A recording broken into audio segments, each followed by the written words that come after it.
నడిపిన ఆర్టీసీ సంస్థను 50,000 మంది కార్మికుల కళ్ళల్లో ఈనాడు మనం ఆనందం చూడగలుగుతున్నాం.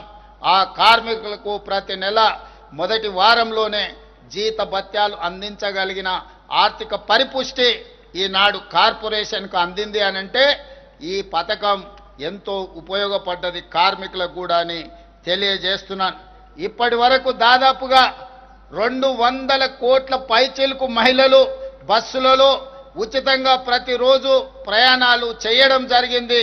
ఇది మీ అందరికీ తెలియజేయడానికి నేను సంతోషిస్తున్నాను. రాష్ట్రంలో ఆడబిడ్డల సంక్షేమం అభివృద్ధి కోసం మా ప్రభుత్వం మొత్తంగా 46,689 కోట్ల రూపాయలను ఈ 20 నెలలలో సమకూర్చడం జరిగింది. అదేవిధంగా మిత్రులారా, యువ తెలంగాణ శక్తికి ప్రతీక. గడిచిన 10 ఏళ్లలో యువతను మత్తుకు బానిసలను చేసే కుట్ర జరిగింది. ఈ కుట్రని మేము ఛేదించాం. ఇవాళ తెలంగాణలో గంజాయి డ్రగ్స్ అనే మాట వినబడడానికి వీలు లేదు. ఈ విషయంలో కఠినంగా మా ప్రభుత్వం వ్యవహరిస్తుంది. ఈగల్ పేరుతో ఏర్పాటైన వ్యవస్థ రాష్ట్రం నలుమూలల నిశితంగా నిఘా పెట్టింది. గంజాయి కానీ డ్రగ్స్ మాయగాళ్ల వెన్నులో వణుకు పుట్టిస్తుంది. యువతను రక్షించుకుంటేనే తెలంగాణకు భవిత. యువత ఉద్యోగ ఉపాధికి పెద్ద పీట వేస్తున్నాం. బాధ్యతలు స్వీకరించిన మరుక్షణం టీజీపీఎస్సీని సంస్కరించాం. 20 నెలల కాలంలో 60,000 ప్రభుత్వ ఉద్యోగ నియామకాలను చేపట్టడం ద్వారా ఆ నిరుద్యోగ యువకుల కళ్ళల్లోనే కాదు, వాళ్ళ కన్న తల్లిదండ్రుల కళ్ళల్లో ఈరోజు ఆనందం వెలుగులను చూడగలుగుతున్నాం. ఇప్పటి వరకు తెలంగాణ రాష్ట్ర ప్రభుత్వం 60,000 ప్రభుత్వ ఉద్యోగ ఖాళీలను భర్తీ చేసి, అదే కాకుండా తెలంగాణ పబ్లిక్ సర్వీస్ కమిషన్ నుంచి గ్రూప్ 1, గ్రూప్ 2, గ్రూప్ 3 పరీక్షల్ని కూడా పూర్తి చేసి తొందరలోనే ఈరోజు ఈ నియామకాలను చేపట్టబోతున్నాం. అదేవిధంగా పేదలకు విద్యను అందించే ఉద్దేశంతో డిఎస్సిని కూడా పూర్తి చేసి దాదాపుగా 10,000 పైచిలకు టీచర్ ఉద్యోగ నియామకాలు చేపట్టడం ద్వారా పేదలకు విద్యను అందుబాటులోకి తీసుకురావడానికి ప్రభుత్వం వేగంగా ముందుకు వెళుతుంది. అదేవిధంగా ప్రైవేట్ రంగంలో కూడా దాదాపుగా 1,00,000 పైగా మన చదువుకున్న నిరుద్యోగ యువకులకు, ఇంజనీరింగ్ గ్రాడ్యుయేట్లకు ఉద్యోగాల అవకాశాలు కల్పించడానికి తెలంగాణ రాష్ట్ర ప్రభుత్వం చర్యలు చేపట్టింది. తద్వారా 1,00,000 పైగా నిరుద్యోగులకు ఉద్యోగాలు రావడాన్ని ఈ సందర్భంగా సంతోషంగా తెలియజేస్తున్నాను. అదేవిధంగా మిత్రులారా, తెలంగాణ మాగాణాలకు చివరి ఆయకట్టు వరకు సాగునీరు ఇచ్చే ప్రణాళికలతో పెండింగ్ ప్రాజెక్టుల లక్ష్యాలను నిర్దేశించుకొని పూర్తి చేయడానికి ప్రయత్నం చేస్తున్నాం. కృష్ణానది, గోదావరి జలాల్లో మన వాటాల సాధనలో రాజీ పడే సమస్యనే లేదు. ఆనాటి నుంచి ఈనాటి వరకు తెలంగాణ ప్రజల పోరాటమే సాగునీరు, తాగునీరు సాధించడం. అలాంటి తెలంగాణ ప్రజల భావోద్వేగమైన పేగుబంధం సాగునీటి ప్రాజెక్టులు. కృష్ణా, గోదావరి నదులలో ప్రతి చుక్క తెలంగాణకు రావాల్సిన వాటాను సాధించి ఎవరి ఒత్తిడికి లొంగేది లేదు, ఎవరి ఆరోపణలకు బెదిరేది లేదు. 4 కోట్ల తెలంగాణ ప్రజల పక్షాన నిటారుగా నిలబడి కృష్ణానది, గోదావరి నదుల్లో తెలంగాణ హక్కులను సాధించుకుంటాం. మన ప్రాంతానికి సాగునీరు, తాగునీరు అందించినాకనే మిగతా ఎవరికైనా నీరు.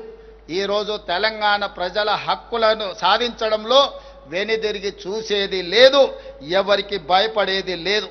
ప్రభుత్వం ఈ విషయంలో వ్యూహాత్మకంగా వ్యవహరించడమే కాదు, ఎత్తుగడలతో నిర్ణయం తీసుకుంటుంది. ఎవరు ఎత్తులేసినా ఆ ఎత్తులను చిత్తు చేసి, ఎవరు విష ప్రచారం చేసినా వాళ్ళను తిప్పుకొట్టే బాధ్యత 4 కోట్ల తెలంగాణ ప్రజలు తీసుకోవాలి. మీరు అందరూ ఈనాడు పండిత్ జవహర్లాల్ నెహ్రూ గారు నిర్మించిన నాగార్జున సాగర్, శ్రీశైలం, శ్రీరామ్ సాగర్ లాంటి ప్రాజెక్టులు ఆనాడు మొట్టమొదటి ప్రధానమంత్రి ఎడ్యుకేషన్ అండ్ ఇరిగేషన్ అనే విధానాన్ని తీసుకొని ఆ రోజుల్లోనే మొదటి ప్రధానమంత్రి మన ప్రాంతంలో సాగునీటి ప్రాజెక్టులను నిర్మించడం జరిగింది.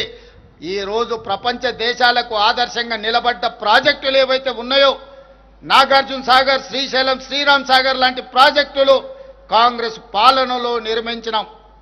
కానీ గత పాలకులు నిర్మించిన ప్రాజెక్టు, 1,00,000 కోట్ల రూపాయలు ఖర్చు పెట్టిన ప్రాజెక్టు కట్టడం, కూలడం, 1,00,000 కోట్ల రూపాయలు గోదావరిలో కలవడం మన కళ్ళ ముందే జరిగిపోయింది. కాబట్టి ఈరోజు దృష్టి మరల్చడానికి కొంతమంది కొన్ని సెంటిమెంట్లను రగల్చి తద్వారా రాజకీయ ప్రయోజనం పొందాలని ఏదైతే చేస్తున్నారో, ఈ కుట్రను తిప్పికొట్టవలసిన బాధ్యత తెలంగాణ రైతాంగం మీద ఉన్నది.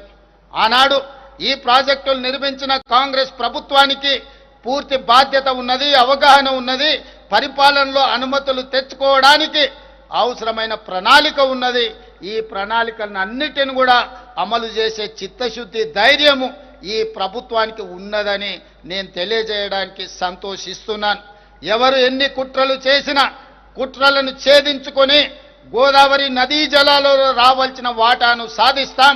కృష్ణా నదీ జలాలలో పూర్తి చేయవలసిన ఎస్ఎల్బిసి, పాలమూరు, రంగారెడ్డి ఎత్తిపోతల పథకం లాంటి, డిండి లాంటి పథకాలను పూర్తి చేసి దేశానికే ఆదర్శంగా నిలబడే విధంగా తెలంగాణ రాష్ట్రంలో పరిపాలనను అందించి ఈ దేశానికే తెలంగాణ ఒక రోల్ మోడల్గా ఈ దేశంలో నెంబర్ 1 రాష్ట్రంగా తెలంగాణ రాష్ట్రాన్ని తీర్చిదిద్దే బాధ్యత ప్రజా ప్రభుత్వం తీసుకుంటుందని మీ అందరికీ తెలియజేస్తున్నాను మిత్రులారా. అదేవిధంగా మన బలం హైదరాబాద్, మన బ్రాండ్ హైదరాబాద్ నగరం, 400 పైచిలుకు సంవత్సరాల అనుభవం, కులీ కుతుబ్షాయి, నిజాం నవాబుల నుంచి గత పాలకుల వరకు హైదరాబాద్ నగరం ప్రపంచానికి ఆదర్శంగా నిలబడ్డది. గోల్కొండ కోట కావచ్చు, చార్మినార్ కట్టడాలు కావచ్చు, ప్రపంచానికి ఆదర్శంగా నిలబడ్డ కట్టడాలను నిర్మించి ప్రపంచంతోనే పోటీ పడే నగరంగా కులీ కుతుబ్షాయిలు, నిజాం సర్కార్లు ఈ రోజు మనకు ఆదర్శంగా నిలబడ్డారు. వారి స్ఫూర్తిని తీసుకొని ప్రపంచ వేదికైన హైదరాబాదు నగరంలో హైదరాబాద్ బ్రాండ్ ఇమేజ్ను పెంచడానికి ఈ బలాన్ని మరింత బ్రాండింగ్ చేయాలన్న ఆలోచనతోని మేము గుర్తించి ముందుకు వెళ్ళాం. అందుకే పలు అంతర్జాతీయ ఈవెంట్లను హైదరాబాదులో నిర్వహించేలా నిర్ణయాలు తీసుకున్నాం.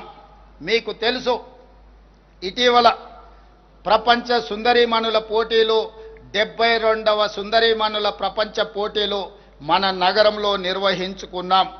ఇందులో 109 దేశాల నుంచి సుందరీమణులు పోటీలో పాల్గొనడమే కాదు, ప్రపంచంలో ఉండే పెట్టుబడిదారులందరూ కూడా ఈ